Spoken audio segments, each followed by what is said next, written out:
In a narration found in Sahih Bukhari, number 2662, the Holy Prophet Muhammad, peace and blessings be upon him, warned against overpraising others. This is a disliked deed, as it firstly can be sinful if the praise is based on falsehood, which often occurs when one overpraises others. Even if it is true, overpraising people, especially the ignorant, can cause them to become proud. This is an evil characteristic, as an atom's worth of it is enough to take one to hell.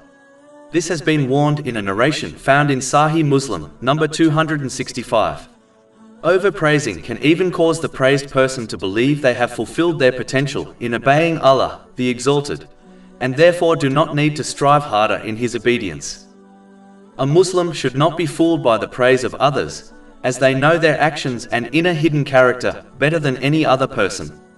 Reflecting on this and the countless times Allah, the Exalted, has concealed their faults from people, should prevent them from becoming proud.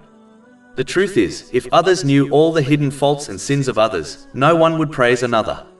In addition, they should remember that the praised quality they possess was granted to them by none other than Allah, the Exalted, therefore all praise belongs to Him.